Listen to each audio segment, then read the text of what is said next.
Olá pessoal, hoje nós vamos falar a respeito do tratamento da classe 2 sem a presença do overjet. Uma dúvida bastante frequente que os alunos perguntam, então nós vamos abordar um pouquinho desse tema hoje aqui nessa vídeo.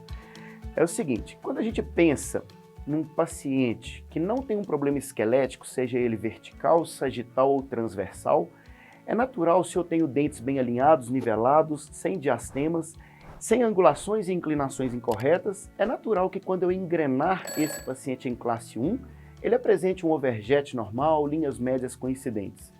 A partir do momento que eu tenho esse paciente bem alinhado, bem nivelado, por que acontece em alguns casos a ausência desse overjet? Como que eu vou tratar essa classe 2 se eu não tiver esse overjet presente no meu paciente? A resposta é, tudo parte do seu diagnóstico. Eu só vou conseguir fazer um bom planejamento se eu conseguir fazer um diagnóstico preciso. Eu só vou conseguir fazer uma mecânica bem feita se eu fizer o diagnóstico e o planejamento corretos. Então, a partir do momento que a gente entende que um paciente que apresenta dentes bem alinhados e nivelados, angulações e torques corretos, ele não deveria apresentar ausência de overjet se a gente tivê-lo em classe 2, eu consigo perceber que para que eu tenha esse paciente classe 2 sem overjet, eu preciso ter algum problema. Eu só vou conseguir intervir de forma correta se eu definir bem, se eu diagnosticar bem aonde está esse problema. Quais os mais comuns? Quando que o meu paciente vai apresentar uma classe 2 sem overjet? Os mais comuns são torque incorreto, torque lingual de incisivos superiores, torque excessivo vestibular de incisivos inferiores e mordida profunda. Essas três opções são as mais comuns relacionadas com classe 2 sem overjet suficiente para ser corrigida. Além disso, claro, a gente vai pensar na discrepância de Bolton. Se eu tenho um excesso de massa dentária antero-inferior, eu vou necessariamente consumir o overjet e vou ter o meu paciente com classe 2 sem possibilidade de terminar essa correção. Tudo bem? Então vamos para um caso clínico, mostrando esse paciente. Ele chegou no consultório com a queixa de incisivos muito projetados, como consequência os lábios bastante vestibularizados, bastante projetados, uma biprotrusão labial. E aí a gente observando intrabucal, a gente passa a ver esses incisivos com o torque excessivo bastante aumentado, uma classe 2 suave do canino do lado direito e uma classe 2, uma meia classe 2 de meia severidade do lado esquerdo. E aí para esse paciente, observando que o molar do lado direito já se apresenta numa classe 2 bastante severa, uma classe 2 quase completa, optamos por fazer o tratamento dele com a extração do pré-molar superior do lado oposto. Então, foi feito aqui numa vista oclusal, a gente consegue perceber essa vestibularização excessiva dos incisivos. Na imagem oclusal a gente consegue ver essa face lingual e palatina dos incisivos com bastante nitidez. E foi feito o alinhamento do arco superior, montagem do aparelho, foi utilizado um aparelho autoligado, montagem do aparelho no arco superior, montagem do aparelho no arco inferior, uma sequência da evolução dos fios, aumentando o calibre dos fios, corrigindo algumas giroversões, melhorando algumas angulações incorretas e aumentando o calibre desses fios na sequência do alinhamento e nivelamento, até que a gente chega na extração do premolar. Aqui o premolar o 24, removido o fio desse dente para que ele fosse extraído, e aqui a extração do 24, passando para a fase de fechamento de espaço. Todos nós sabemos que quando eu extraio só no arco superior, quando o meu canino termina em classe 1, o meu molar termina em classe 2 completa.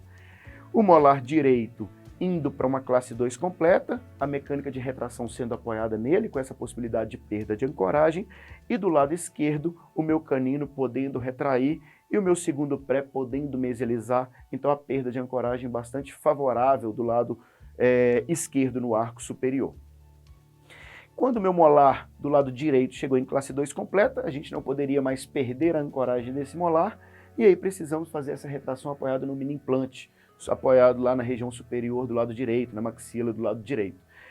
E aí essa é a fase legal. Nessa fase o meu paciente apresentava-se ainda com caninos em classe 2, mas não tinha overjet suficiente.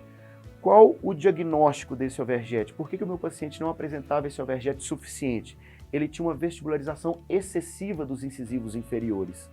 Então foi feito um slice no arco inferior, de mesial de canino a mesial de canino, Colocado um elástico em corrente para fechamento do espaço e, como consequência, uma lingualização dos incisivos. Porém, como eu coloco esse elástico em corrente de canino a canino e eu tenho espaço no meu arco à frente desses caninos, a tendência poderia ser que esse fechamento de espaço ocorresse parte dele com a mesialização dos caninos. Como não era esse meu objetivo, eu queria que esse espaço fosse fechado com a lingualização dos incisivos inferiores, justamente para criar o overjet necessário para terminar de corrigir a classe 2, foi feita uma ancoragem dos caninos inferiores. Do lado direito, com o elástico de classe 3 apoiado até o mini implante, do lado esquerdo, como um lado que poderia ser perdida a ancoragem do molar, o elástico de classe 3 convencional, do canino inferior ao molar, com o objetivo de fechar todos esses diastemas criados pelo slice, com a lingualização dos incisivos inferiores e, com isso, criando-se um overjet para conseguir colocar os caninos em classe 1.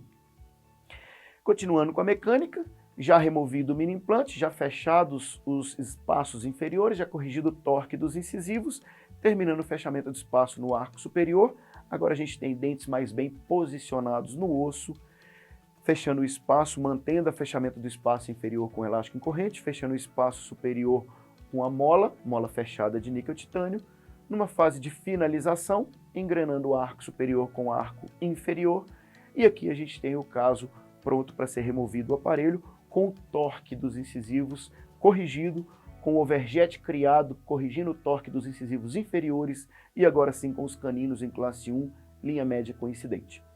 Caso finalizado, remoção do aparelho, do arco superior e arco inferior, comparação antes e depois, a gente consegue ver, principalmente nas imagens laterais, como que o torque dos incisivos foi melhorado, principalmente dos incisivos inferiores, na tentativa de criar o overjet para se corrigir a classe 2, e a queixa do paciente, que era a biprotrusão inicial, sendo melhorada com a abertura do ângulo nasolabial, uma facilidade nesse selamento labial passivo, e aí o paciente finalizado com o perfil satisfatório. Tudo bem, pessoal? Uma ótima ortodontia a todos, com controle da mecânica, com slice quando necessário e com criação do overjet para se corrigir a classe 2. Um abraço.